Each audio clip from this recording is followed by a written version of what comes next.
우리 성도님들 인생을 살아가시면서 가장 기뻤던 소식이 어떤 소식인가요? 혹시 기억에 남는 소식이 있나요? 우리 자녀가 혹은 손주가 새로 태어났다라는 이야기 기쁘지 않으셨나요? 첫 손주, 첫 자녀, 혹은 좋은 직장 혹은 좋은 대학에 혹은 몇 번을 떨어졌던 자격증 시험에 합격했다는 소식도 너무 기쁜 소식이죠. 예전에 어떤 대학교 시험을 치르고 전화를 거는데 그때 당시에 전화로 알아보잖아요. 똑똑해서 기아는 대학에 합격까지 들고 가족이 막 난리가 난 거. 와, 드디어 합격했다. 하지 못하였습니다. 참 짓궂은 것 같죠. 일부러 그렇게 했는지 그래서 막 실망했다라는 그런 내용도 본 적이 있는데요. 합격했다라는 소식도 굉장히 기쁜 소식이죠. 또 고통을 당하던 질병의 의사가 완치 판정, 이제 더 이상 병원에 오실 필요 없습니다. 완치되셨습니다. 너무나 기쁘죠. 사랑하는 사람과의 결혼을 승낙받은 일, 그리고 이제 지긋지긋한 그 대출 마지막 상환 하는 날 너무 기쁘죠. 우리가 살아가면서 각각 기쁨을 주는 소식들이 있었습니다. 1945년 8월 15일 날 12시에요. 우리나라의 모든 국민들이 라디오를 통해 흘러나오는 소리에 집중하여 듣고 있었습니다. 그 내용은 일왕의 항복 선언문이었습니다. 그런데 그날 저녁까지도 대부분의 사람들은요, 이게 뭔 소리인지 이해를 못했대요. 일왕이 그 라디오를 통해서 했던 말이 명확하지가 않았던 거예요. 우리가 항복하겠다 이런 얘기가 아니고 불분명한 말로 쭉 얘기를 했습니다. 어려운 어휘나 모호한 말로 그 항복을 발표를 했던 거죠. 당시 독립운동가였던 함석헌 선생님은 그 라디오 방송을 듣고 또 그렇게 해서 해방이 된 걸 듣고 이렇게 얘기했다고 합니다. 그렇게 기다리고 기다렸던 그 해방이 마치 도둑처럼 왔다라고 얘기를 했습니다. 간절하게 기다리고 기다렸던 해방이 왔지만 대부분의 조선 사람들은 그 이야기를 듣고도 해방이 온지 몰랐다고 합니다. 그리고 하루의 시간이 흘러갔습니다. 그리고 다음 날인 16일 11시 서대문 형무소 앞에 수많은 사람들이 몰려왔어요. 왜냐하면 그 안에 갇혀있는 독립투사들, 그러니까 사랑하는 가족들이 풀려난다는 이야기를 듣고 모여드는 거죠. 정말일까? 진짜 풀려날까? 혹시나 하고 온 사람도 있고 어쨌든 많은 사람이 몰려왔어요. 그리고 철창이 열리고요. 그리고 그 안에 햇빛을 받지 못한 허연, 또 그 고문을 당하여 쩔뚝쩔뚝거리며 나오는 사람도 있었고 많은 그 안에 갇혀있던 사람들이 풀려났습니다. 그리고 비로소 진실로 이제 해방이 이루어졌음을 깨닫고 많은 사람들이 몰려나가서 만세를 외쳤다고 합니다. 그렇게 해방을 인지한 수많은 사람들, 기다리고 기다렸던 그 기쁨을 나눴던 거죠. 이와 같이 독립은 우리 민족에게 너무나 감격스러운 사건이었습니다. 오늘 말씀 또한 기쁜 그 해방의 소식에 관한 이야기입니다. 죄로 죽었던 모든 일을 대신해서 십자가에 죽으셨고요. 그리고 부활하신 예수님에 대한 소식입니다. 이제 그 예수님을 믿는 자들은 죄에 얽매였던 그 삶에서 해방이 되는 거죠. 너무나 기쁜 소식이긴 한데요. 지금 혼란이 왔어요. 지금 특별히 오늘 엠마오로 가고 있는 두 제자에 대한 이야기가 나옵니다. 이들은 물론 12제자, 우리가 익히 아는 12제자의 이름은 아니었어요. 근데 이 둘이 예수님을 따르며 예수님에게 직접 하나님의 말씀을 들었던 사람인 건 맞습니다. 예수님을 따라다녔던 제자의 무리였죠. 그들은 예수님의 죽음을 이기시고 부활하셨다라는 소식을 들었습니다. 우리 13절 14절에 보면 그날에 그들 중 둘이 예루살렘에서 25리나 되는 엠마오라 하는 마을로 가면서 이 모든 된 일을 서로 이야기하더라. 여기서 그날은 안식 후 첫날 주님이 부활하신 날을 말하는 것입니다. 이들은 엠마오로 발걸음을 옮기기 전에 예수님의 빈 무덤을 발견했다는, 새벽에 예수님의 무덤에 갔는데 그 무덤이 비었다, 천사를 만났다라는 마리아를 비롯한 여인들의 목격담을 듣습니다. 그리고요, 그 얘기를 듣고 깜빡 놀라 뛰어간 베드로와 여러 명의 증언을 들어요. 비어있더라. 무덤에 예수님의 시체가 없다. 부활하셨다라는 소식이죠. 무덤에 시체가 없다. 살아나셨다는 소식입니다. 그 이야기를 듣고 난 이후 그날에 엠마오로 향해서 가고 있는 것입니다. 엠마오는 어찌 보면 그 사건, 예수님의 부활 사건의 중심지인 예루살렘에서 멀어지는 길입니다. 이에 대해서 신학자들은요, 그들의 아마 고향이 엠마오였을 것이다. 그래서 그들은 다시 실패의 길로 돌아가는 길이었을 것이다 라고 추측하고 있습니다. 그러니까 예수님의 부활 사건과 멀어지는 방향으로 방향을 정하고 나아가고 있습니다. 이들은 예수님의 부활 소식을 들었지만 믿을 수가 없었어요. 그래서 부활의 자리, 성공의 자리로 가는 것이 아니고요, 실패의 자리로 돌아가고 있었던 것이죠. 15절 16절을 보면 그들이 서로 이야기하여 문의할 때 예수께서 가까이 이르러 그들과 동행하시나 그들의 눈이 가려져 그인 줄 알아보지 못하였거늘. 부활하신 예수님을 만났습니다. 드디어 이 두 사람이 사람을 통해 들은 게 아니고 예수님을 만났어요. 근데 특징이 나옵니다. 이 두 사람은 어떤 상태냐면요, 지금 눈이 가리워져 있는 상태다라고 성경에서 말하고 있습니다. 예수님과 함께 다닐 때 모든 사람은 누굴 쳐다봤을까요? 여러분 누굴 쳐다볼 것 같아요? 에? 아마 병든 자를 치료하시는 예수님, 또 하나님의 자기가 평소에 들어보지 못한 귀한 말씀을 전하는 예수님, 귀신을 쫓는 예수님을 주목해서 봤을 것입니다. 물론 12 제자들처럼 바짝 붙어서 보지 못했을 거예요. 좀 떨어져서 봤겠죠. 어쨌든 예수님을 집중해서 봤던 이들이 예수님이 옆에 있는데 지금 알아보지 못해요. 그 이유가 뭐라고요? 눈이 어떻게 됐다고요? 가려졌다라고 말하고 있습니다. 눈이 가려진 이 둘은 예수님을 바로 옆에 두고도 알아보지 못합니다. 예수님의 부활의 소식을 듣고도 눈이 가리워져서 고향 엠마오로 향해 갔던 것처럼 예수님이 옆에 함께 걷고 있는데도 그렇게 가까이 있다라고 나와 있습니다. 그럼에도 몰라요. 부활하신 예수님을 보고도 몰라요. 그의 글로바라는 그 둘 중에 한 명 글로바라는 제자가 이렇게 이야기를 합니다. 18절부터 24절까지 보면요, 그 한 사람이 글로바라 하는 자가 대답하여 이르되 당신이 예루살렘에 체류하면서도 요즘 거기서 된 일을 혼자만 알지 못하느냐. 이르시되 무슨 일이냐. 이르되 나사렛 예수의 일이니 그는 하나님과 모든 백성 앞에서 말과 일에 능하신 선지자이거늘 우리 대제사장들과 관리들이 사형 판결에 넘겨주어 십자가에 못 박았느니라. 우리는 이 사람이 이스라엘의 속량할 자라고 바랐노라. 이뿐 아니라 이 일이 일어난 지가 사흘째요.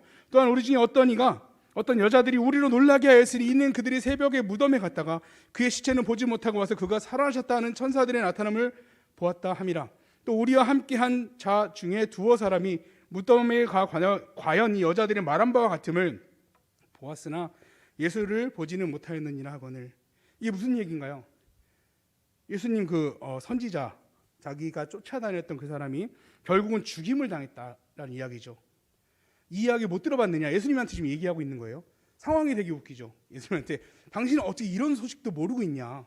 이 천지가 개벽할 놀랄 일이 일어났는데 그 사람이 죽었다. 그리고 여자들이 가서 봤대는데 시체는 못 봤대더라. 또 제자들 두어 사람 베드로죠. 베드로와 몇 명의 제자들이 가서 확인했다. 근데 예수는 보지 못했더라. 이렇게 얘기하고 있는 거예요. 그러니까 이 예수를 보지 못했다는 건 시체를 보지 못했다는 거예요. 이 사람들의 얘기는 부활의 사건을 말하는 것이 아닙니다. 예수가 죽었어요. 예수님이 죽었어요. 살아날 리는 없고, 그럼 시체는 있어야 되는데 시체가 없어졌다는 거예요. 둘이 계속 얘기하는 거예요. 그럼 시체는 어디 갔을까? 누가 가져갔을까?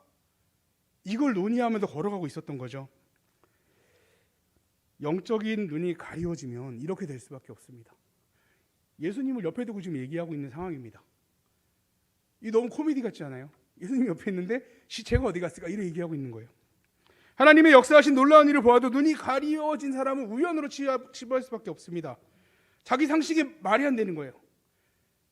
하나님의 능력을 무시하니까 상식으로 봐야 되잖아요. 말이 안 되는 일이에요. 예수님께서 안식일 때 날 때부터 맹인된 자를 치료하실 때, 우리 너무 잘 아는 얘기죠. 땅에 침을 뱉습니다. 진흙을 이겨요. 눈에 붙여요. 발라요. 실로암에 가서 그 눈에 붙은 진흙을 씻어내라 그래요. 그리고 어떻게 됐죠? 눈이 밝아졌어요. 이제 보이게 됐습니다. 여기서 믿음이 있는 사람은 이거 예수님이 치료한 거잖아요. 예수님이 하신 그 능력, 예수님을 바라볼 수밖에 없죠. 근데 눈이 가려진 사람은 어디에 집중할까요? 침의 효능이 그 땅에 특별한 어떤 성분이 있어서, 혹은 실로암 물이, 아니면 세계다? 심지어 바리새인들은요, 이 놀라운 사건을 바라보고 아니 안식일에 이런 일을 하다니 중요한 것에 관심을 갖지 못하는 거예요. 다른 것들, 부수적인 것들. 예수님이 치료하셨다라는 이 중요한 사실을 바라보지 못하고 부수적인 것들만 바라보고 있는 것이죠. 맹인이 눈을 뜨고 볼 수 있게 된 것은 하나님의 능력입니다. 뭐 흙의 어떤 성분의 문제가 아니라 침의 문제가 실로함의 씻은 문제가 아니에요. 하나님의 능력이 문제죠. 치유된 맹인을 붙잡고 믿음이 없이 답답한 이야기를 하는 바리새인들, 막 답답한 얘기를 하고 있으니까 맹인이 얘기합니다. 오히려 눈이 가렸던 그가 밝히 눈을 뜨고 이야기합니다. 요한복음 9장 32절 33절에 보면 이렇게 얘기를 해요. 창세 이후로 맹인으로 난 자의 눈을 뜨게 하였다 함을 듣지 못하였으니 이 사람이 하나님께로부터 오지 아니하였으면 아무 일도 할 수 없으리이다. 오히려 맹인이었던 사람이 더 지금 밝히 보고 있습니다. 바리새인들은요, 이 안식일에 이런 일을 행하더니 저 사람은 하나님이 보낸 사람일 리가 없다. 근데 맹인이 말해요. 아니 하나님이 보낸 사람이 아닌데 어떻게 이런 일을 할 수 있냐? 들어본 적 있냐? 이렇게 얘기하고 있는 거죠. 엠마오로 가는 두 제자 역시 눈이 가리워져서 예수님을 알아보지 못하는 답답한 이야기를 합니다. 그리고 부활의 완전한 증거인 예수님에 대한 다른 이의 증언도 아니에요. 이미 들었지만 무시했죠. 그 증거 자체인 예수님과 함께하면서도 여전히 주님의 부활을 믿지 못하고 시신이 어떻게 됐을까에 관심을 갖고 있습니다. 성도 여러분, 하나님은 지금도 살아 역사하십니다. 과거의 하나님이 아니고요, 지금도 우리에게 역사하시는 하나님이십니다. 지금도 주님의 성령이 임하셔서 포로된 자에게 자유를 주시고요, 눈먼 자를 다시 보게 해주시고요, 억눌린 자 그들을 자유롭게 해주십니다. 문제는 하나님께 있는 게 아닙니다. 문제는요, 눈먼 자에게 있는 거예요. 자, 한번 골라보세요. 기도에서 병든 자가 치유받는 게 문제인가요? 치유받지 못하는 게 문제인가요? 치유받는 게 문제예요? 못하는 게 문제잖아요. 지금 세상은 오히려 치유받는 게 문제인 것처럼 생각을 합니다. 치유받지 못하는 것이 정상적으로 생각한다는 거예요. 그래서 그 결과 기도하지 않아요. 치유를 구하지 않아요. 왜냐하면 치유받지 못하는 게 정상적인 거니까, 당연한 거니까. 하나님께 구하지도 않고 의지하지도 않습니다. 이거 어떻게 하냐고요? 새벽 기도에 나와보시면 아실 수 있어요.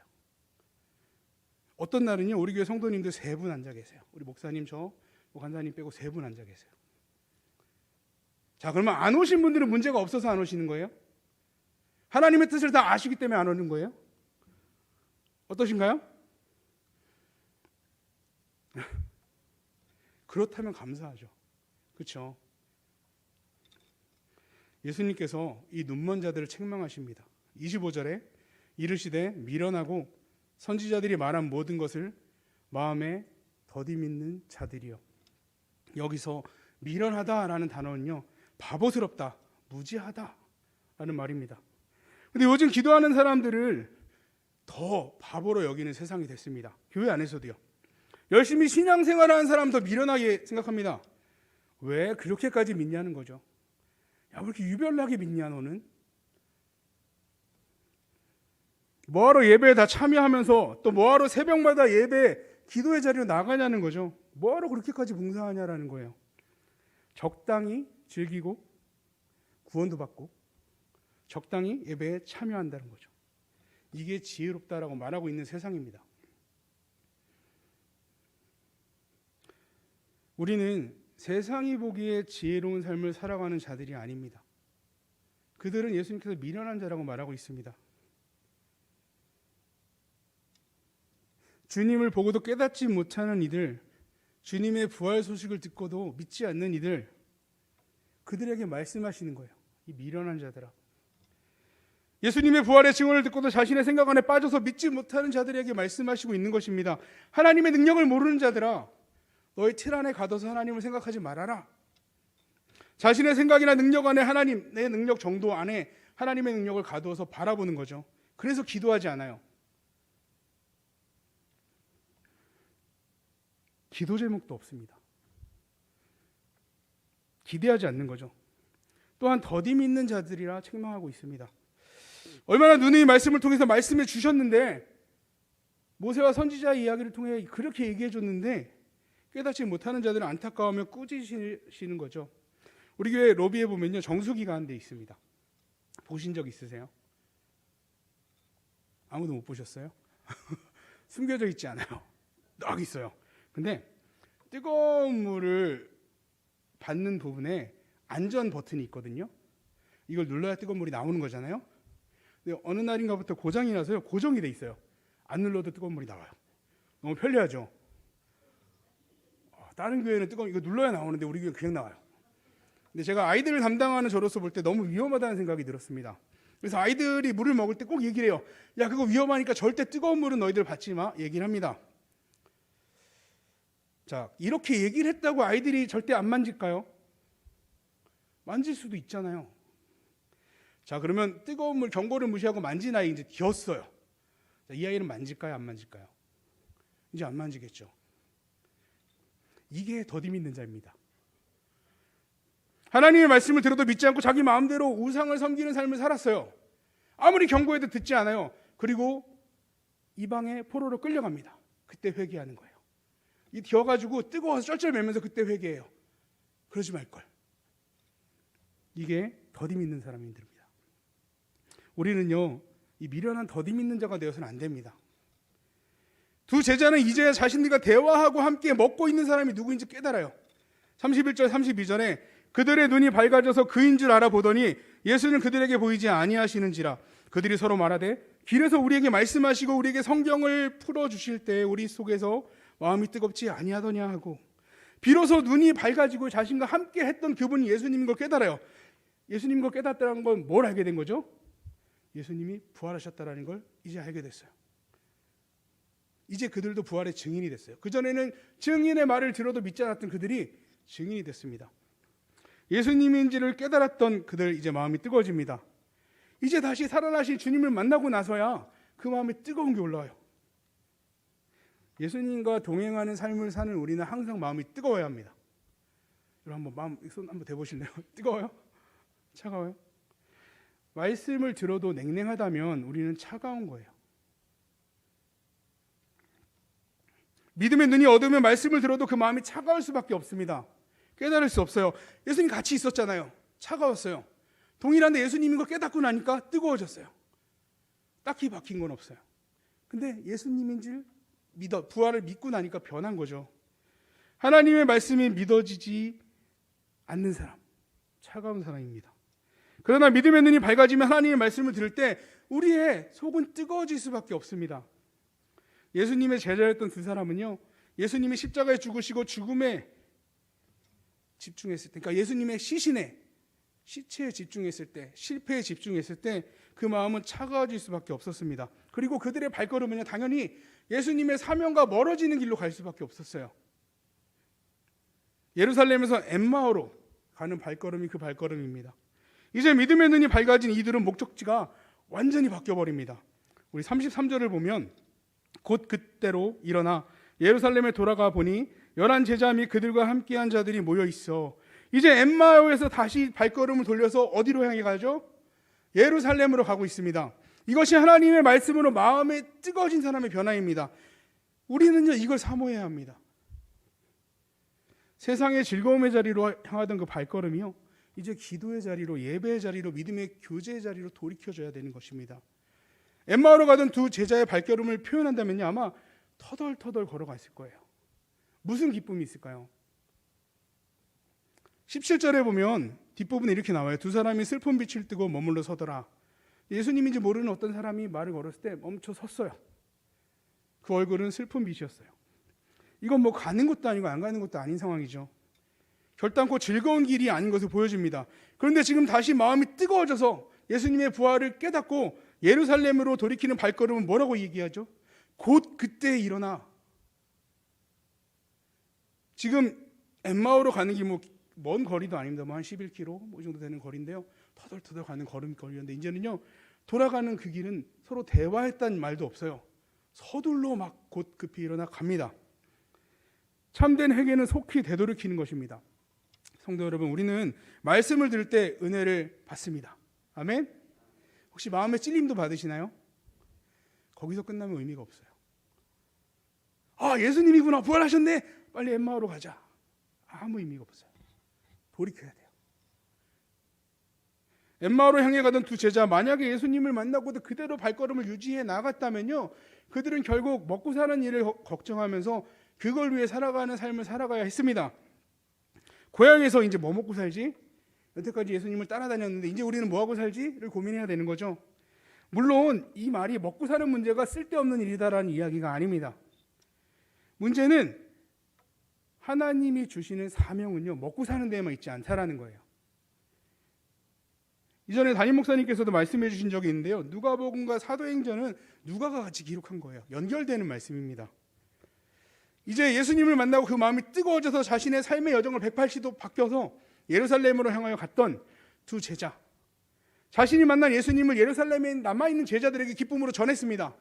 야, 정말 부활하신 예수님이 나도 만났어. 진짜야. 음식도 먹었어. 우리 49절 함께 읽겠습니다. 49절 시작. 볼지어다 내가 내 아버지께서 약속하신 것을 너희에게 보내리니 너희는 위로부터 능력으로 입혀질 때까지 이 성에 머물라 하시니라. 아멘.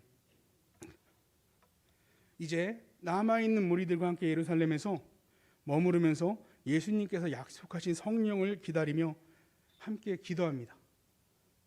그리고 오순절 급하고 강한 바람과 같은 소리와 함께 불의 혀같이 각각에게 나타난 성령의 충만함을 받아서요, 뛰어나가서 모든 방언으로 예수 그리스도를 전하는 삶을 살았습니다. 이제 증인의 삶을 살게 된 것이죠.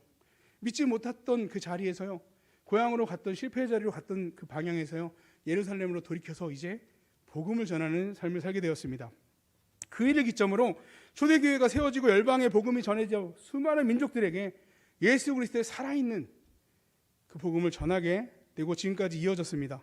이는 세상을 바꾸는 놀라운 일이 되었습니다. 우리 성도님들, 내가 먹고 사는 일에 목숨 거는 인생이 아니고요, 이제는 열방을 향해서 이 생명을 전하는 사명을 감당하는 성도님들 되시길 축복합니다. 예수님의 부활의 소식을 들어도 차갑고 들은 둥 만둥하는 것이 아니고요, 우리의 마음이 뜨거워져 이제 증인의 삶으로 돌이키는 우리 성도님들 되시길 원합니다. 예수 십자가의 부활로 우리의 마음은 날마다 뜨거워야 합니다. 차가워서는 안 돼요. 이제 우리 육신에 뭐 길면 120년, 혹시 120년 계획하시는 분 계세요? 뭐 길면 120, 130?